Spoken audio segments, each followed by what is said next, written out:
The Matchbox by Ashapurna Debi.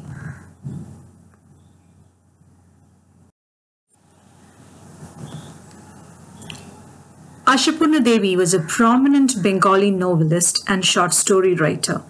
Her diverse experience of living through both colonial and independent India shaped her mind and helped her to portray the emerging face of enlightened Bengali middle class women. Born to a conservative Bengali family of North Kolkata on 8th January 1909, Ashapurna Debi was one of the first female writers who stood out against all odds and claimed her justified place among the Indian authors. Her charisma, willpower, the strength to pursue her individuality, and yet the maturity of abiding by the social rules and regulations, remaining the traditional soft-hearted family woman, make her life itself an amazing tale. In her restricted household, she never had the chance to attend formal school. Ashapurna, however, was keen on learning about the world outside. Her introduction to the Bengali alphabet was through her elder brother, who used to prepare his lessons aloud. Ashapurna sat near him and tried to memorize the alphabets as he pronounced them. Throughout her lifespan, Ashapurna has written tirelessly in many genres, including children's literature. Her published novels are 176 in number. Other than that, she has written many books for children, poetry, short stories, and articles on various subjects. A lot of her work was later translated into other languages, mostly Indian. Her famous trilogy, Pratham Pratishruti, Suparnalata, and Bakul Kada, depicts the aspirations, joys, and sorrows that all women in the world would relate to. She has received the Jnanapith Award in the year 1977 for Pratham Pratishruti. Ashapurna has also received the Rabindra Puraskar and honorary doctorate degrees in literature from several universities and many government awards. She was elected Fellow of the Sahitya Academy in 1994. Her literary career spanned over 70 years. She always remained honest to her roots and was courageous enough to question a lot of social injustices. Her writings marked a spirited protest against the inequality and injustice stemming from gender-based discrimination and narrow outlook ingrained in traditional Hindu society. Her stories exposed the oppression women had to face and made a fervent appeal for a new social order. People even criticized her as kitchen writer. Her works truly bring out the flavor of her days, people, and society, which take the reader through a refreshing journey in time and culture. While voicing the dreams, sorrows, and heartaches of women, Ashapurna's writing never showed aggression towards men. Matchbox. The story goes like this. I always compare women to matchboxes. Why? Because of the way matchboxes are. Even though they have enough gunpowder to set 100 lankas aflame, they sit around meek and innocent in the kitchen, in the pantry, in the bedroom, here, there, anywhere. Women too are exactly the same. You want an example? Then look carefully at that enormous 3-story house in front of us. Sunday morning. The washerman has come and is waiting. Moments before handing over a heap of Ajit's dirty clothes to the washerman, Nomita goes through the pockets one last time and discovers the letter,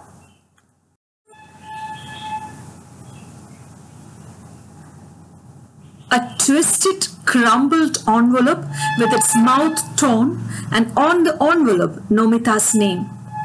A flame goes dop in all Nomita's nerves and veins.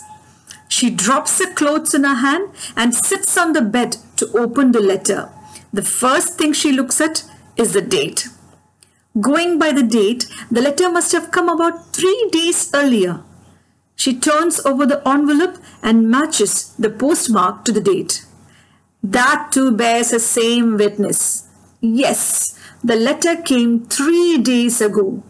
Ajit has opened it and read it, then crumbled it and twisted it and dropped it into his pocket and left it there. Hasn't felt the need to mention it even once to Nomita.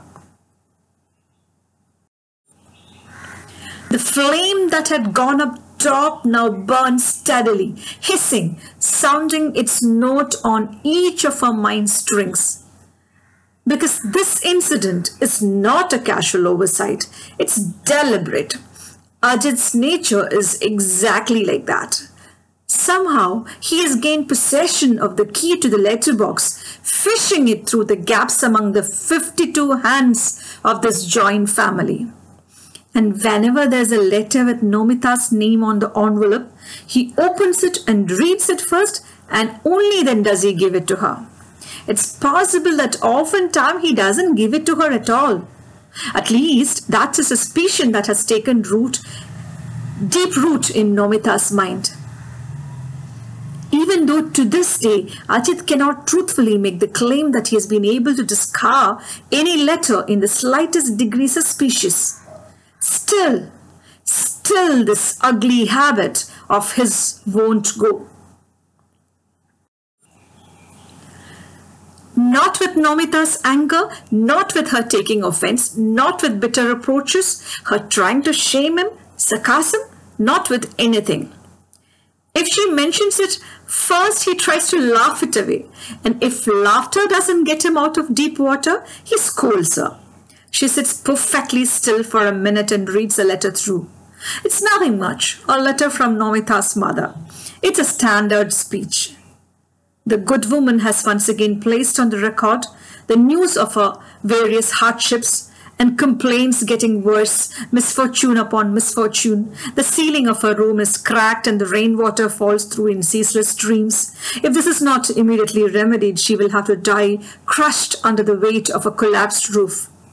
Of course, she does not dread that eventuality. Her daughter is a queen, her son-in-law high-minded, large-hearted, therefore, etc., etc. An indigent widow without husband or son, she was successful in consigning her daughter to a wealthy family's house on the strength of looks alone. But the good lady has never stopped taking credit at the slightest opportunity for her skill in the matter. And she's been finding such opportunities all along. Whenever Ajit sees a new letter from Nomita's mother, he smiles derisively and says, "Why bother to read that? I'll go and fill out a money order form." Nomita's head hangs low with the shame and the insult of it. So, some time ago, out of anger and grief, Nomita forbade her mother from writing to her on postcards. She thought that from then on she would try to send her a little money, whatever she could pull together, in secret. So, this is what came of letters and envelopes too? Suddenly, Nomita flames into anger at her mother. Why? Why does she keep on begging like this? Why won't she let Nomita keep her self-respect, her dignity? No, this time she will write and tell her mother clearly, "I can't do any more. Don't hope for anything from me." Nomita roars out, "When did this letter arrive?" Ajit glances at her obliquely, estimating the magnitude of his error. Another handful of cash for this, he had thought, and decided not to give the letter to Nomita. He was going to tear it up and throw it away. He has made a big mistake. Not that Ajit is going to feel abashed about that. As a trying hard to remember, he says, "Letter? What letter? Oh, yes, indeed, there was a letter from your mother. I just hadn't got around to giving it to you." Why hadn't you got around to it? Why? Why? Answer me. Why hadn't you got around to it? What a nuisance, Ajit says. I'd forgotten. Why else? Liar. Nomita hisses like a snake. Why are you saying what comes to your mouth? Don't people forget? No, they don't. Why did you open my letter? This charge Ajit tries to scatter to the winds. What if I opened it? My own wife's letter. Be quiet, I tell you. For what reason should you open my letters? Haven't I told you 1,000 times not to? Ajit doesn't fear Nomita's anger. He fears a row. So he smiles an affected smile and says, if you're forbidding it, then it is a definite something. Shouldn't I make sure that no one is passing you love letters in secret? Stop it! What a common, vulgar man you are. After this, it is not possible for Ajit to smile his fake smile any longer. Now he too picks up the poison knife. He says, is that so? Those who whine day and night and hold out their palms to their son-in-law, they are high-class people? A dung picker's daughter becomes a queen and so... Shut up, Nomita yells. Their room is on the 3rd floor. That's a blessing. Otherwise, with that scream, everyone would have come to look. Shut up, Ajit roars out. What shut up? I'll do what I want, what I please. What will you do? Can you do anything? I can't do anything. Almost panting, Nomita pronounces each word clearly. You want to see if I can do anything? And immediately she does something that is astonishing. She grabs Ajit's matchbox that's lying near his cigarettes on the table and fish. She lights a matchstick and touches it to her sari. Instantly it flares up, the very fine anchal of a wealthy wife's sari. The very next instant, Ajit, have you gone mad? He says and jumps to her side and grabs the burning patch and slaps it between his hands and puts out the fire.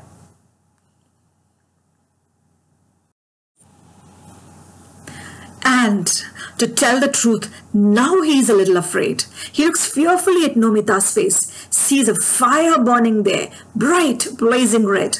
He doesn't have the courage to put out that fire by slapping it between his hands, so he tries to pour water on it.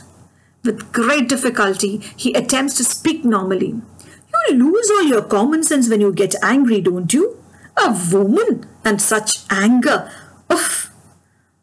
Who knows what Nomita would have said next, but right then her niece Rini steps into the room. Immediately she says piercingly, So Kurima, how much longer does a washerman have to wait? If you don't want to give him any of your clothes, at least tell him that.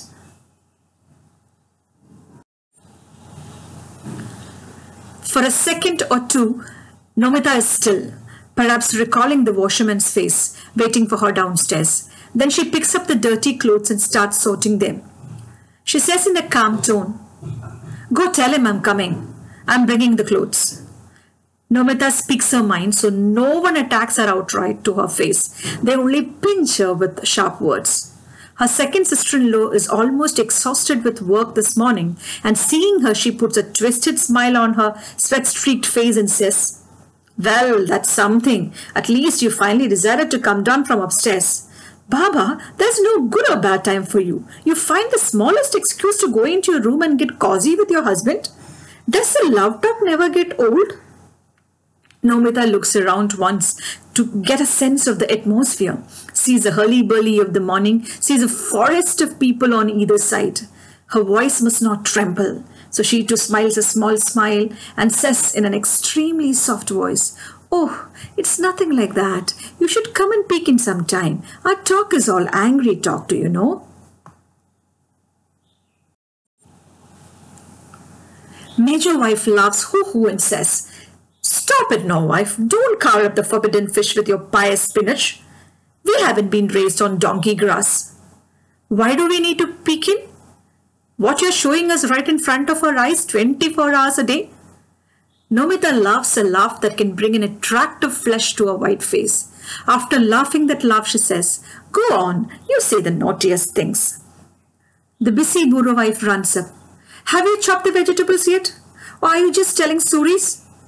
And suddenly she stops and starts. What is that? What is this unlucky thing, no wife? How did you burn your Anchal that way? Nomita too starts, but only for a moment.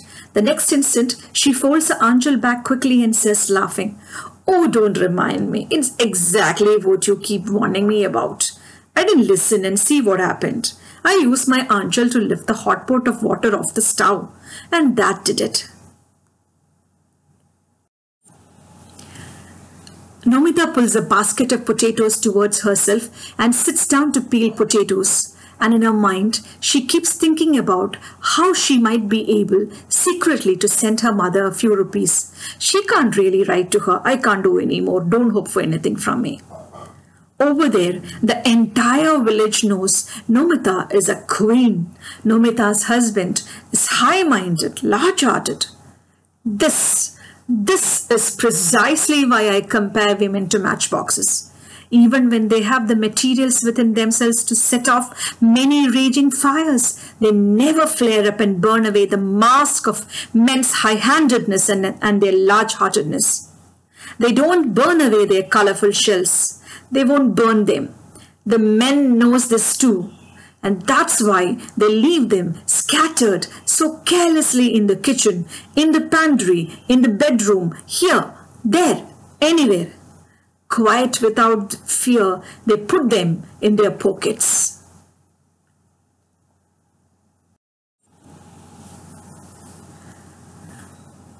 The story Matchbox brings forth the sad picture of women who are denied of individual space and dignity and henceforth suppress their self-esteem. Ashapurna Debi compares women to matchboxes. Matchboxes, though contain enough gunpowder to extinguish the whole world, are to be found carelessly scattered here and there in various corners of the house as an insignificant, harmless object. Women too, with potential spark in them, never turn harmful and prefer to shut themselves in the four walls of their homes. The so-called light of the family retreat themselves into such dark boxes so that they wouldn't set fire to anyone else's life. The comparison, though apt, is quite gripping and painful and requires a lot of introspection on the current status of women.